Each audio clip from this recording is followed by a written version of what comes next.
At 7:15 on a Friday night, my restaurant was full, the air thick with the smell of garlic, cilantro, and grilled chicken. People were laughing, forks clinked against plates, the door chimed every few minutes as another family came in from the cold. And I, the woman who built this place from burned pans and blistered fingers, sat in the back corner with a cast on my right arm, and no food in front of me. My son walked past my table without looking at me, carrying 3 plates of sizzling fajitas balanced on his arm like a circus act. The customers at table 6 clapped and whistled when he set them down. "That's my son," I used to say with pride. Now I just watched in silence. He had stopped bringing me a plate 2 weeks ago. Not even a bowl of rice. Not even a tortilla. "I was in the way," he said. "Too old to be sitting with the customers." So he pushed my small table into the dark corner by the bathroom door, where the draft crawled along the floor and the light didn't quite reach. From here I could see everything. I could see the neon sign that said, "Rosa's Table," buzzing in the window. I could see the wall of framed photos, my husband and me standing in front of this building the day we bought it, my son, Mateo, at 8 years old, stirring a pot of beans in a pot twice the size of his head, the first dollar we ever earned, taped into a cheap frame that used to make me cry when I looked at it. And I could see my son now, in his fitted black shirt and designer sneakers, shaking hands with the 2 men in suits who sat at the bar. He smiled with every tooth, but his eyes never smiled anymore. Friends, before we go further, let me ask you something. If at any point in this story you feel that tightness in your chest, that little sting in your throat, if something about what you hear reminds you of your parents, your grandparents, or the people who raised you, just do me one small favor. Hit that like button, subscribe to the channel, and in the comments tell me what city or state you're listening from. I'm Rosa. This is my story. My name is Rosa Alvarez. I came to the United States 37 years ago with 1 suitcase, 3 English words, and a recipe book my mother had written in pencil. Please, thank you, and sorry were the only words I knew when I stepped off the plane at JFK. Please, thank you, sorry. For the first 10 years, that's all I seemed to say. I said, please, when I cleaned office buildings at night, and the supervisor told me to finish 3 floors in 2 hours. I said thank you when they gave me the worst shifts in the diner, the greasy ones, when the oil caught in my hair and the smell of bacon lived in my clothes. I said sorry when customers snapped their fingers at me, when they mispronounced my name like it was too heavy for their mouths. I met my husband, Luis, on a Tuesday when the fryer broke and hot oil splashed my arm. He was the dishwasher, quiet, with tired eyes and strong hands. While the manager yelled that I was moving too slow, Luis pulled me into the back, ran cold water over my skin, and wrapped my arm with a clean towel. "You should own a restaurant," he told me that night after we finished mopping the floor. "Not clean them," I laughed in his face. "We can barely pay rent." But Luis had a talent for dreaming in straight lines. He would dream, and then he would walk toward the dream with small, stubborn steps, until somehow we were there. We started cooking for church fundraisers, then birthdays, then a little catering job here and there. People said, "Rosa, you cook like my abuela," like home. One day, a man whose office I'd been cleaning for years called me in. "You still talking about a restaurant?" he asked. I didn't know he had been listening all those nights when I spoke with Luis over the vacuum cleaner. He sold us this small corner building in Queens for a price that, to this day, I think must have been a miracle or a mistake. We borrowed money, signed papers with hands that shook, painted the walls ourselves, and hung a hand-painted sign outside, "Rosa's Table." The first day, only 3 customers came. 2 were friends. 1 was a stranger who wandered in by accident and left a $20 tip. 30 years later, we had a waiting list every Friday night. My son grew up in this restaurant. He learned to count with tip money, did his homework in the booth by the window, fell asleep in my lap while the dishwasher hummed in the background. I thought he understood what this place was. I thought he understood that the walls were not just drywall and paint. They were built out of the nights I went home with my feet bleeding in shoes that were too cheap.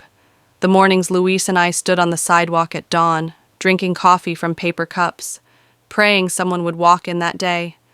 I was wrong. Luis died 3 years ago. A small, stupid heart attack. In the kitchen, of course, over the stove.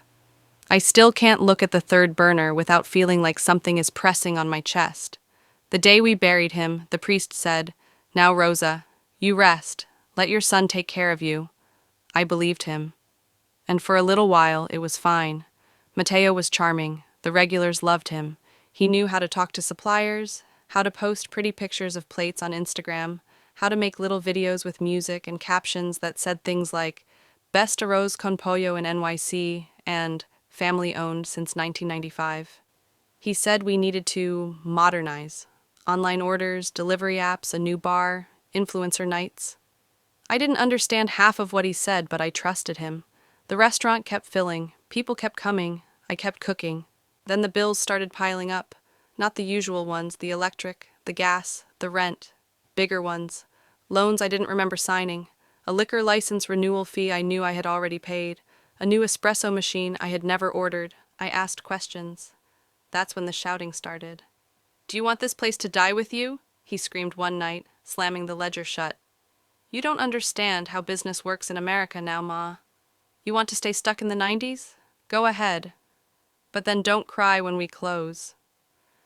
The first time he raised his voice, I felt something crack in my chest. The first time he slammed a chair so hard it broke, the customers turned to look. He smiled and made a joke. Later, he said I had pushed his buttons. I stopped asking about the money. The cast on my arm came 3 weeks ago.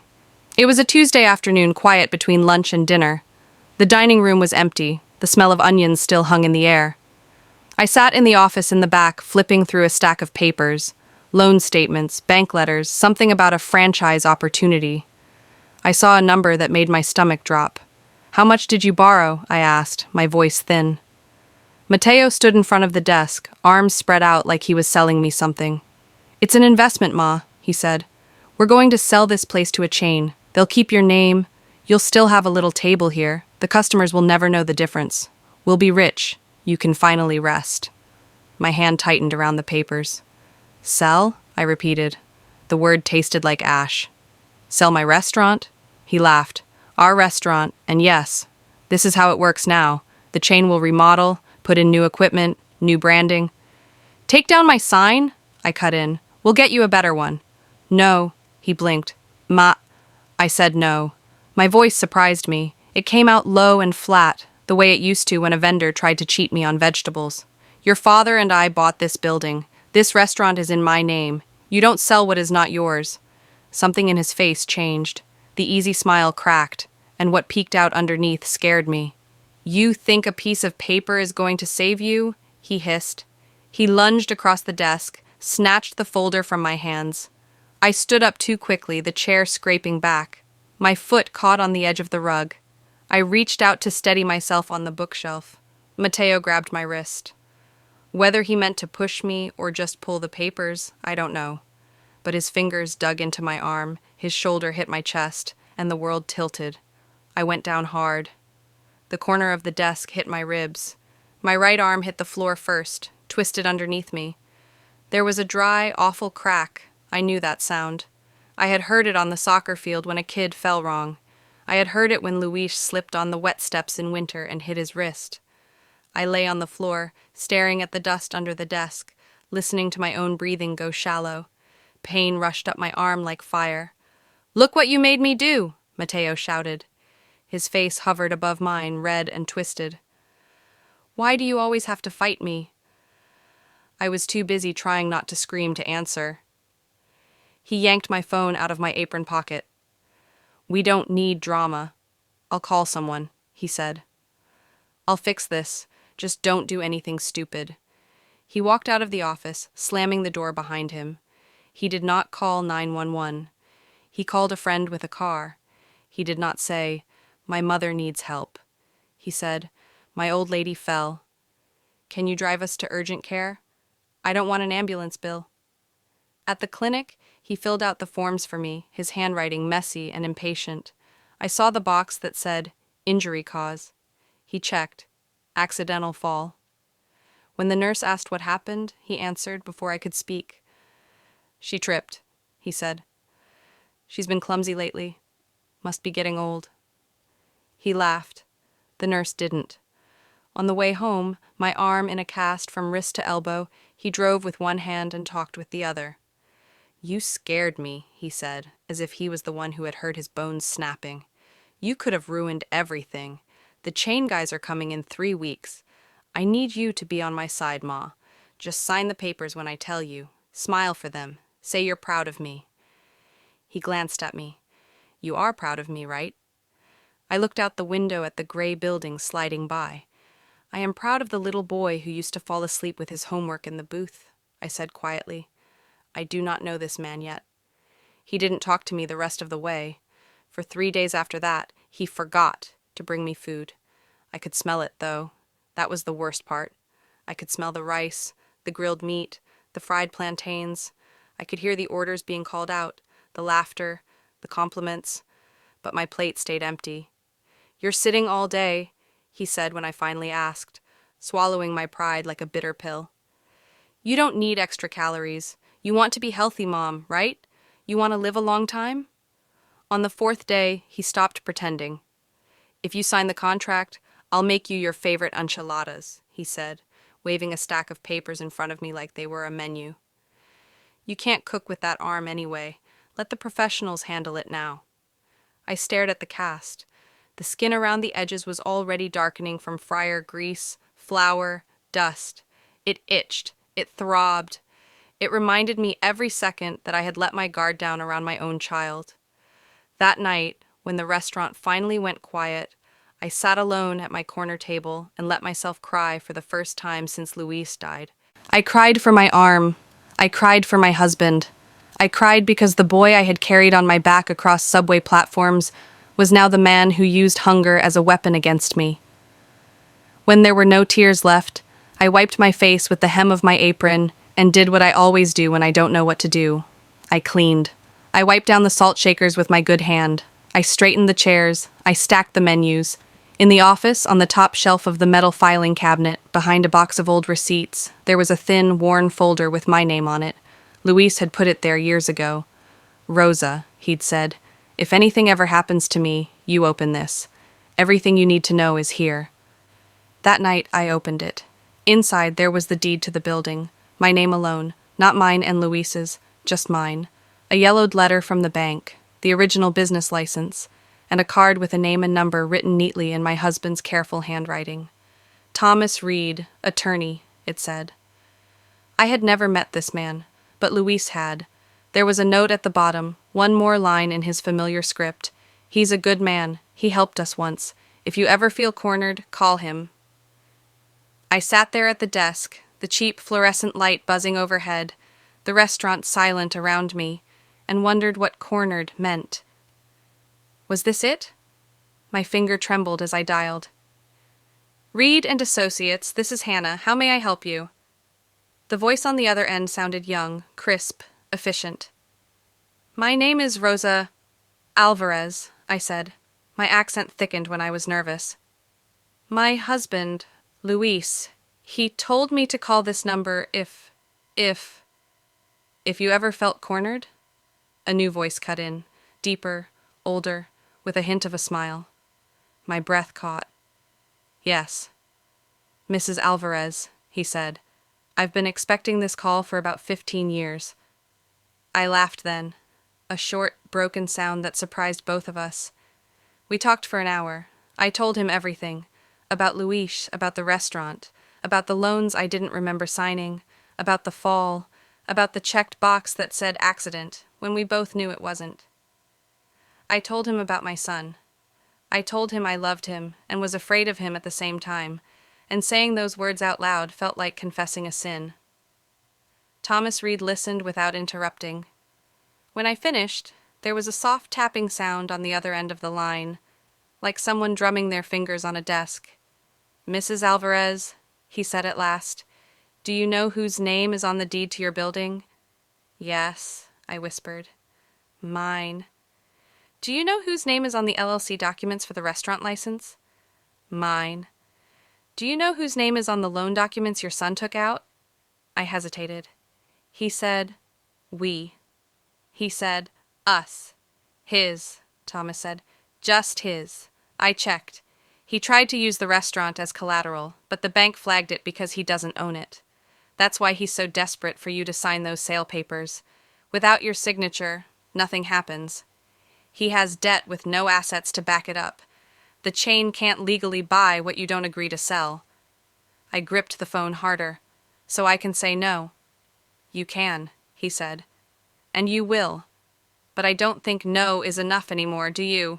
The ache in my arm pulsed in answer. What do I do? I asked. First, he said, you eat. I can hear your stomach from here. I laughed again, a little less broken this time. Second, I'm coming by on Friday night. I want to see your son, and I'm going to bring someone with me. Who? A friend of my daughter, he said. She has a YouTube channel, food reviews, big audience. Your son likes influencers, doesn't he? The next day, a young woman with braids and a camera came into the restaurant. Hi, she said brightly. I'm Nia. I do a show called Bite of the Block. We look for real, family-owned spots that chains are trying to swallow up. Her eyes, though, were serious when she shook my hand. Mr. Reed told me everything, she said quietly, while Mateo was in the kitchen yelling about someone being late with a delivery. I'm going to order like a regular customer, okay? Do your thing. Just be you. And later, when it's time, I'll go live. Live? I repeated. Trust me, she said. If your son is selling this restaurant from under you, we're not going to let him do it in the dark. Which brings us back to that Friday night. The restaurant buzzed like a beehive. Every table was full.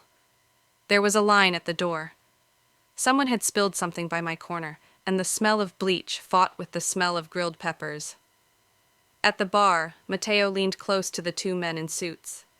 These guys are from Urban Fork Hospitality, he had told me earlier, puffing out his chest.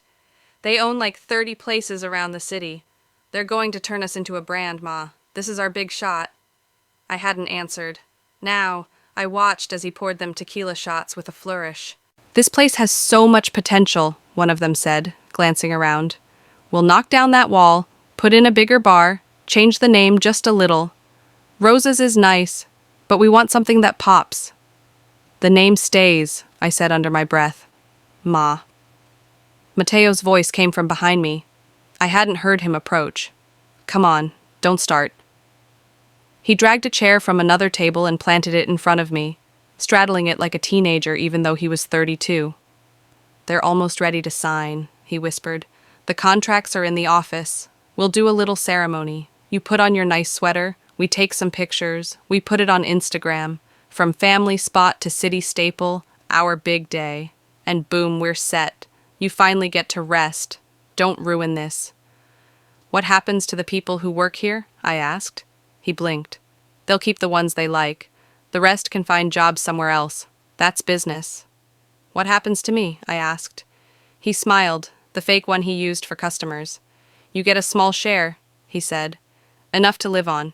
And you get a table right there by the window. He pointed. You can sit and say, I started this place. Isn't that what you want? I thought of my mother, washing dishes in a tin basin the night before I left for America. Remember, she had said, when they say small share, they mean we take everything. When they say enough to live on, they mean barely.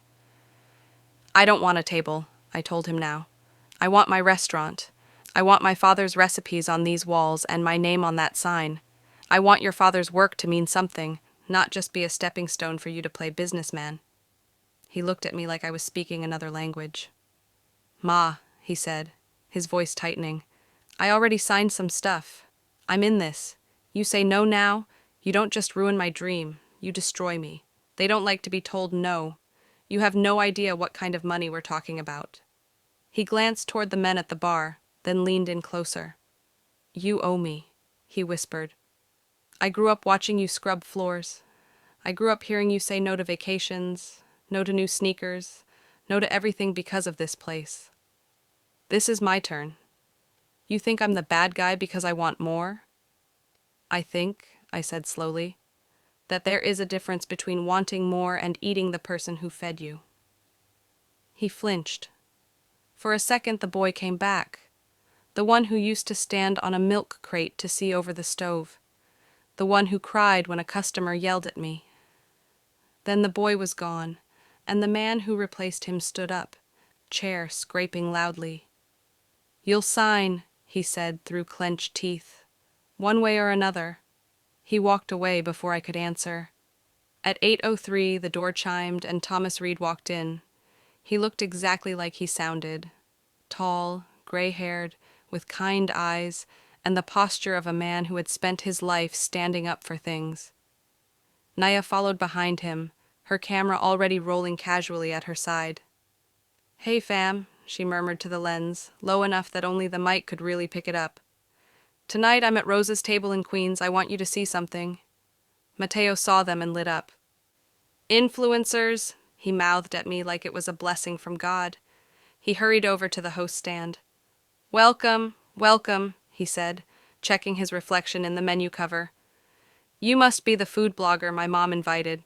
Nia, right? I love your stuff. I'm Mateo, the owner." Thomas raised an eyebrow. "One of the owners," Mateo corrected quickly. "My mother is the original founder." His eyes slid to me, angry and warning at the same time. Nia smiled with all the warmth of the sun. "Nice to meet you, Mateo," she said. "Is it okay if we film a bit? Just the vibe, the food, you talking about your family story, that kind of thing?" Mateo puffed up. "Of course. We love publicity. Tag us, okay? At Rosa Stable, NYC." He led them to the center of the room like he was giving a tour on TV. "This restaurant," he began, "was started by my parents 30 years ago. Immigrant hustle, you know? Now I'm taking it to the next level. We got Urban Fork Hospitality here tonight. Big chain, big money. This is just the beginning." Nia kept the camera on his face. "And your mom?" she asked. "Where is she?" Mateo hesitated. "She's resting," he said. "She's old. She doesn't handle stress well. But don't worry, she'll be there for the signing. She's very proud of me."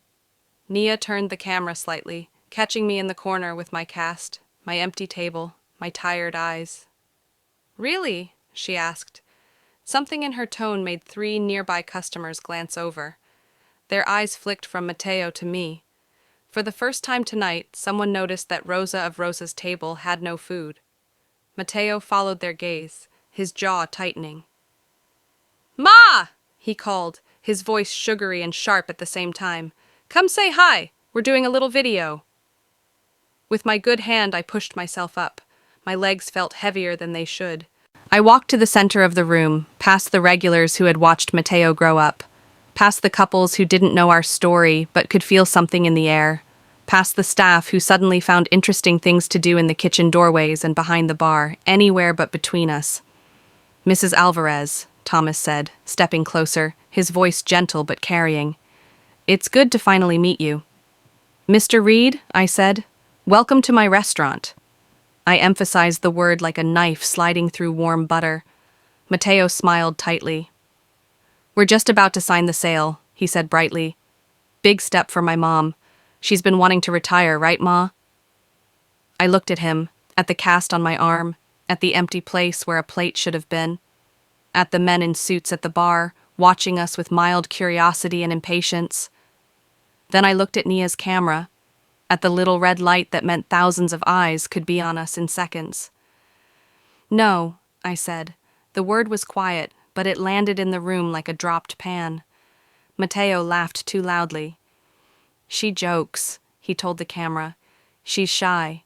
Come on, Ma, don't make this weird. Let's go to the office and—" "No," I said again, louder this time. "I am not selling my restaurant." A murmur ran through the room. One of the regulars, an old man who had been coming in since the first year, folded his arms and leaned back to watch. The suits at the bar straightened. Nia lifted her camera a little higher. "Mrs. Alvarez," Thomas said calmly, "maybe you should tell everyone here whose name is on the deed to this building." I swallowed. "The deed is in my name," I said. "Only mine. Luis put it that way to protect us." "And the business license?" Thomas asked. "Mine," I said again. And the contracts your son signed with Urban Fork Hospitality, Thomas continued, glancing at the suits. Do they have her signature on them? The taller man frowned. No, he said slowly. We were told that would happen tonight. This was supposed to be the final step. The only step that matters, Thomas said. Because without her, you don't own anything. You've been negotiating to buy a house from the neighbor, not the homeowner. The shorter suit turned on Mateo, eyes narrowing. You told us you had power of attorney, he said sharply. Mateo's face went chalk white. I do, he stammered. I mean, I can get it. The papers are forged, Thomas cut in. We have copies, dates that don't match, signatures that don't match Mrs. Alvarez's passport, a notary who doesn't exist in state records. It's actually quite sloppy. A gasp went up from someone near the window.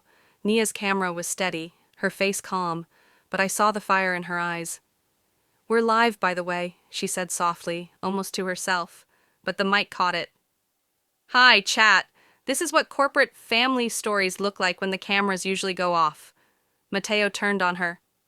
Turn that off, he snapped. You can't film this. Actually, Thomas said, she can. This is a public place of business. And I suspect the thousands of people watching would really like to know which restaurant chain tries to buy from a son willing to starve the owner into signing. Mateo spun toward me. You did this? He hissed. You went behind my back? You called a lawyer on your own son? I called a lawyer, I said, my voice shaking but steady. On the man who broke my arm and checked accident on the form. On the man who took away my phone and my food to make me obedient. On the man who thinks family means you're not allowed to say no to me. My son would never have done that. His mouth opened and closed like a fish pulled from water. For a moment, I thought he might apologize, that he might fall to his knees, beg, cry, say he was lost and scared, and didn't know how to get out of the hole he had dug. Instead, he turned to the suits like a drowning man grabbing at anything.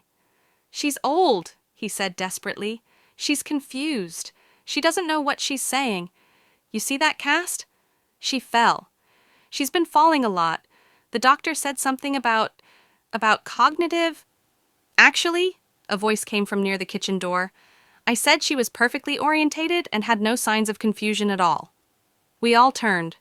The urgent care nurse from that day stepped into the dining room, still in scrubs, her hair tucked into a bandana. Hi, Rosa, she said with a small smile. You told me about the restaurant. I've been coming on my breaks. Best rice in the city. She lifted her phone. I still have the chart notes, she said, and I remember very clearly how fast you answered all my questions and how your son answered all of yours.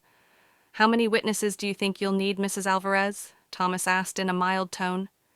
I looked around, at the staff, some of whom were nodding, their eyes bright, at the regulars, who suddenly looked like they were ready to testify in a courtroom, at the suits, whose faces had gone from impatient to troubled to calculating.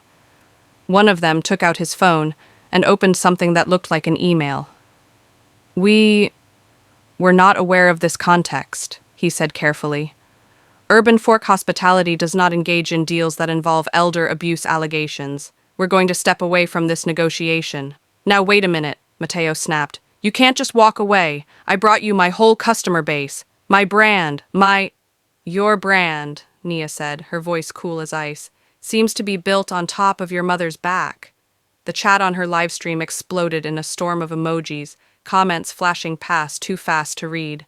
Stand with Rosa, someone typed, and then a dozen more, and then 100. The shorter suit closed his briefcase with a click. Good luck, Mr. Alvarez, he said. You're going to need it. They walked out without looking back. The door closed behind them with a soft chime. For a second, the restaurant was silent. Then someone at the back started clapping. It spread slowly, then all at once, applause rolling through the room, bouncing off the walls, filling my chest with something so painful and sweet I almost couldn't breathe. Nia lowered her camera, her eyes shining. Rosa, she said, tell the people watching what you want.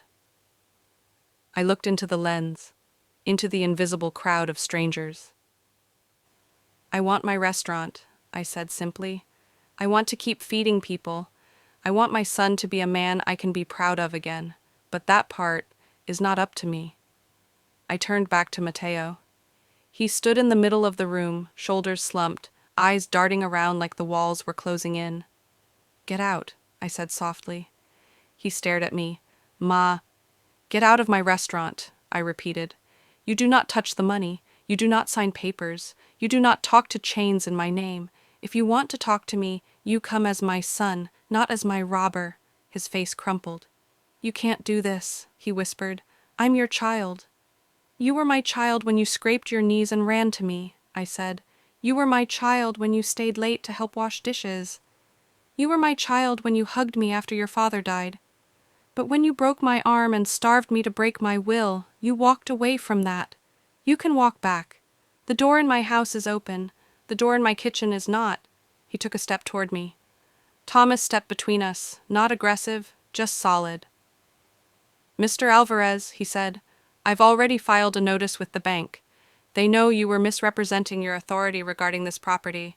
They won't accept any documents from you regarding this building. You may want to talk to your own lawyer now."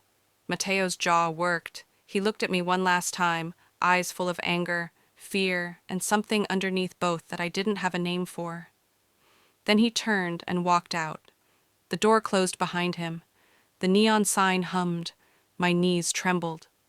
"Sit," Thomas said gently, pulling out a chair. I sat. Nia stopped the stream, then immediately started another recording on her phone. "This," she said, panning slowly across the room, "is what a real family restaurant looks like. Built by a woman who gave everything and was almost pushed out of her own dream. If you're ever in Queens, New York, come to Rosa's table. And when you do, ask who owns the place. You'll get the right answer." She winked at me. "Now," she said, looking at my empty corner, "who's going to get this woman a plate?" 10 minutes later, I sat at my table by the window, my cast resting on a folded napkin, a plate of my favorite enchiladas in front of me. The cheese still bubbled. The sauce smelled like Sunday mornings in my mother's kitchen. My staff took turns coming over to squeeze my shoulder. "We're with you, Jefa," my cook said. "Always were," the dishwasher added. A little girl from table 3 walked up, clutching her mother's hand. "Miss Rosa," she said shyly, "your food is my favorite in the whole world." I smiled so wide my cheeks hurt. "Thank you, mija," I told her. "That is better than any contract." Outside, the sky over Queens was a dirty orange, the color it always is when the city moves into night. Cars drove past. People hurried along the sidewalk, not knowing that inside this small corner restaurant, a war had been fought, and for once, the right side had won. My phone buzzed. It was a text from an unknown number. "Ma, I'm sorry," it read. "I don't know how to fix this. I don't know how to stop messing everything up. I just wanted us to have more." I stared at the screen for a long time. Then I typed back, slowly, with my left hand. "I wanted us to have more, too," I wrote. "But not like this. When you're ready to talk like my son, not my boss, come to my apartment. No business. Just us. I'll make you soup. Your favorite. We start from there." I hit send. Then I put the phone face down and picked up my fork. The first bite tasted like home.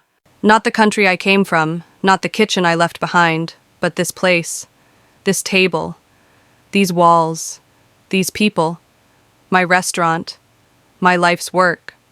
Still mine. Still here.